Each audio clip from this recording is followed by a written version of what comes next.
Hello යාළුවනේ, කොහොමද ඉතින් ඔයාලට? ඔන්න අද මමයි මගේ යාළුවෝ ටිකයි එකතු වෙලා කොහෙද මේ යන්නේ කියලා බලමුද? අපි මේක කලින් ප්ලෑන් කරලා ගිය ගමනක් නෙමෙයි.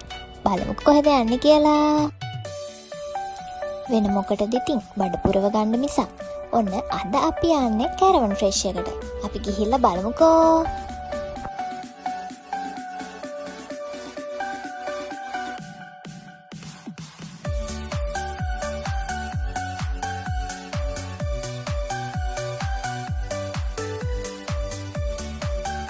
මම මෙතනින් කන්න ආසම කේක්. හැබැයි අද නම් අපි කේක් නෙමෙයි කෑවේ. අද අපි ෆේස්ට්‍රි අයිටම් එකක් තමයි ගත්තේ. ඕගොල්ලොත් මෙතනින් කේක් කාලා තියෙනවා නම් අනිවාර්යෙන් කමෙන්ට් එකක් දාගෙන යන්න අමතක කරන්න එපා.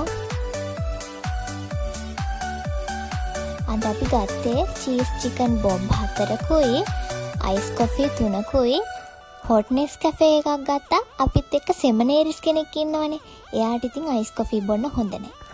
මේ පේනවද යාළුවනේ? ඒක ඇතුලේ චීස් පුරවලා තිබුණේ. හරිම රසයි. ඔන්න ඉතින් අපි කාලා බීලා ඉවර වෙලා අපි ආයෙත් හොස්ටල් එකට යන්න තමයි ලෑස්ති වෙන්නේ.